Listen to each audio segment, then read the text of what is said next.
یہ جو مسئلہ میں نے بتایا تھا کہ اس طرح سے اگر کسی شخص نے طلاق دی ہے، ایک طلاق دی ہے اور اس طرح سے عدت پوری ہوگی، تو اس کا فائدہ یہ ہے کہ میاں بیوی دوبارہ جب زندگی میں چاہیں نکاح کرنا دوبارہ نکاح کر سکتے ہیں، کیونکہ طلاق کتنی ہوئی ہے؟ ایک ہوئی. کیونکہ بعض دفعہ نہیں بن رہی ہوتی، پھر وہ اپنے ابا کے گھر جا کے بیٹھتی ہے، پھر وہ اپنی اماں کے گھر جا کے وہ بیٹھتی ہے اور یہ بیگم کے بغیر نہیں گزارنا شروع کرتا ہے، تو پھر اس کے بھی نٹ بولٹ سیدھے ہونا شروع ہو جاتے ہیں. یا ممکن ہے کہ کہیں دوسری شادی کر کے لائے تو پھر خیال آیا وہ کم از کم اس سے تو اچھی تھی نا. ٹھیک ایسا بھی ہو سکتا ہے. وہ ایک غلام کا واقعہ میں بتاتا ہوں نا ابھی تھوڑے ٹائم سمجھ. تو جو ہے نا تجربے بھی انسان کو بہت کچھ سکھاتے ہیں. تو واپسی کا آپشن بھی کیا رہتا ہے؟ کھلا رہتا ہے. 3 طلاق تو شریعت نے اس لیے رکھی ہے وقفے سے اگر کوئی دے کہ بھی بعض دفعہ مرد کو یہ خطرہ ہوتا ہے کہ میں نے اگر 3 طہروں میں 3 مہینے کے وقفے سے 3 نہیں دی تو دوبارہ رجوع کر لیں گے اور مجھے پتا ہے کہ یہ مجھے دوبارہ پہنا دیں گے. پھر یہ آئی بات سمجھ میں؟ جیسے پرانا موبائل بک نہیں رہا ہوتا نا، دکان والے کو جا کے کہتے ہیں یار یہ کسی کسٹمر کو کیا کرو پہنا دو، لے گا تو کوئی نہیں، لیکن اب جب کوئی نہیں خرید رہا ہوتا تو پھر کیا کیا جاتا ہے؟ پہنایا جاتا ہے. تو بعض عورتیں اتنی بد اخلاق ہوتی ہیں، مرد کو یہ پتا ہوتا ہے کہ اگر میں نے واپسی کا آپشن رکھا، ایک طلاق دی، تو رشتے دار کیا کریں گے؟ مل جوڑ بانٹ کے دوبارہ یہ مجھے پہنا دیں گے اور پھر وہی کچھ ہوگا جو ہو رہا ہے. تو ایسی سخت مجبوری میں شریعت نے کہا کہ پھر 3 دے سکتے ہو، لیکن وہ بھی اسی پروسیس کے تحت دینی پڑیں گی. بیوی سے ہم بستری کی اجازت نہیں ہے. 1 مہینے میں 1 دی، پھر حیض آیا، پھر حیض آ کے ختم ہوا، ہم بستری کرنے کی اجازت نہیں ہے. پھر اس دوسرے حیض میں ختم ہونے کے بعد دوسری دی، پھر تو 3 مہینے اپنے نفس کو روک کے رکھے گا، پھر تیسری دے گا، تو یہ اس کی علامت ہوگی کہ واقعی میں نباہ نہیں ہو سکتا. لیکن یہ بھی ناپسندیدہ ہے. اصل کیا ہے؟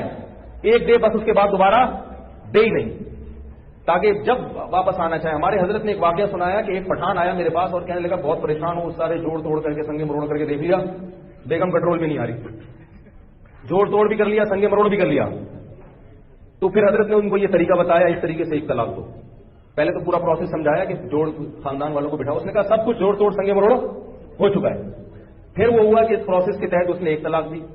1 طلاق دی، عدت پوری ہوئی، بیگم گھر چلی گئی. لوگوں نے بہت سمجھایا رجوع کر لے رجوع کر لے. اس نے کہا نہیں، ہمارا جیسے بیوی کے ساتھ گزارا نہیں، ہمارا دماغ پٹھان کا زبان نہیں ہے. اب وہ پٹھان اپنا زبان پہ کیا ہو گیا، اڑی ہم نہیں اس کے ساتھ گزارا کرے گا. 3 مہینے گزر گئے، صبر کیا اس پٹھان نے. اس نے بولا ہمارا اس کے ساتھ گزارا نہیں ہے. لوگوں نے بھی کہا باقی اگر ہوتا گزارا تو 3 مہینے کے اندر تو رجوع ہو ہی جاتا نا، نہیں کر رہا تو چھوڑو بس. اب وہ بیگم اپنے گھر چلے گئی. 1 سال کے بعد اس پٹھان کو کیا آیا ہے؟ خیال آیا. رشتہ ہی نہیں مل رہا تھا بیچارے کو. یا کوئی مسئلہ ہوگا یا مل رہا ہوگا ویسا نہیں مل رہا ہوگا. تو پھر یہ ہمارے حضرت کے پاس آیا، بولا وہ ہمارا بیوی ہم کو بہت یاد آتا ہے، ہمارا بیوی ہم کو بہت یاد آتا ہے. حضرت نے اس کو فرمایا کہ دیکھو تم نے شریعت کے مطابق طلاق دی ہے، اس کی برکت ہے کہ تمہارے لیے واپسی کا دروازہ کھلا.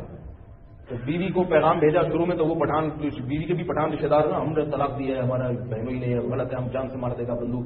لوگوں نے سمجھا آرام سے تمیز سے بیٹھو، ہر جگہ بندوق نہیں چلتا ہے، صبر کرو آرام سے بیٹھو. تو وہ بھی کلاشن کو نکال کے لے آئے گا، وہ بھی پٹھان ہے تمہارے جیسا. تو خام خام ابھی تو طلاق ہوئی ہے، بیوہ بالکل ہی بیوہ ہوئی ہو جائے گی. تو نتیجہ کیا نکلا؟ وہ بھی پھر ٹھنڈے ہو گئے. ظاہر ہے کچھ دنوں میں تعزیے تو ٹھنڈے ہو جاتے ہیں. تو ان کو بھی خیال آیا، اس نے پیغام میں نکاح بھیجا، دوبارہ ان کی شادی ہو گئی. پھر اس کے بعد دوبارہ اس نے حضرت سے مشورہ نہیں دی، ہنسی خوشی زندگی گزاری ہوئی. تو یہ میں عرض کر رہا تھا کہ اگر طلاق ہو جائے اور دوبارہ دونوں رجوع کرنا چاہیں تو پھر شریعت نے ان کے درمیان کباب میں ہڈی بننے سے منع کیا ہے. زمانہ جاہلیت میں ایسا ہوتا تھا، ایک دفعہ طلاق دی تو لڑکی کے بھائی غیرت میں آ کے کہتے تھے ہم اپنی بہن کو دوبارہ اس گھر میں نہیں بھیجیں گے، جبکہ وہ بہن جانا چاہتی بھی تھی. تو اللہ نے صاف لفظوں میں کہا، فرمایا فلا تعذروہن ان ينكحن ازواجهن، اگر یہ دونوں دوبارہ جوڑ چاہتے ہیں تو یہ نہ کہو کہ ان میں جوڑ نہیں ہوا تھا، اتنے پھٹے ہوئے تھے، اب نہیں بھیجیں گے، کوئی بات نہیں دوبارہ بھیج دیں. ہمارے یہاں یہ بھی ہوتا ہے، ایک دفعہ دے دی اب نہیں ہو سکتا، اب جانا ہی 3 دے دی تو پھر تو جانے کا دروازہ بند ہے، یاد رکھو پھر تو حرام ہے، زنا ہے. لیکن اگر 1 یا 2 دی ہیں پھر دوبارہ جانا چاہتے ہیں تو پھر درمیان میں رکاوٹ مت بنو اور اس کو غیرت کا مسئلہ نہیں بناؤ. سمجھ رہے؟ شکر ہے.